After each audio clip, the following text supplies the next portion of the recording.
السلام عليكم متتبعي الكرام، كنتمنى تكونوا بخير وعلى خير. وما تنسونيش بالاشتراك ديالكم، وشكرا. المهم ندخل في الموضوع. اليوم كانت الجلسة ديال زهير ويسرى، وهاشنو قالت موت يسرى جوهرة مغربية سعد انها المهم للاسف المحاميين داروا الاضراب اليوم ما حضروش. وسميتو وزهير عطاو ليه صراح، خرج صراح مؤقت وصافي ان مازال ما تحكموا عليه.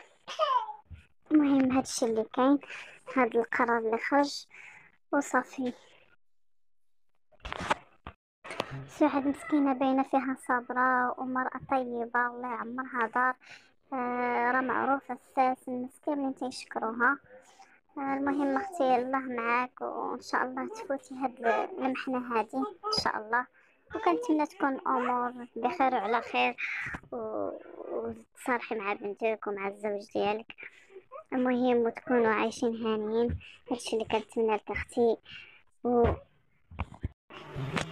والناس كاملين واقفين معاها وواقفين في جنبها عارفين شنو كاين. وكنتمنىك اختي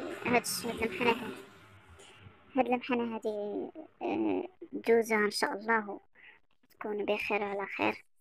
هادشي اللي كنتمنى لك اختي، وان شاء الله هادشي كلشي غيفوت، ما عليك الا تصبري.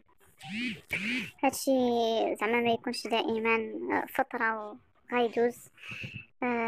وكنتمنى لك اختي تكوني قوية كما كنتي، وما وتهلاي في دوك الوليدات، ربي ما يضيعكش. والمتتبعين ديالي الى وصلتوا هنا في الفيديو ما تنسونيش ديروا الاشتراك، وشكرا ومع السلامة.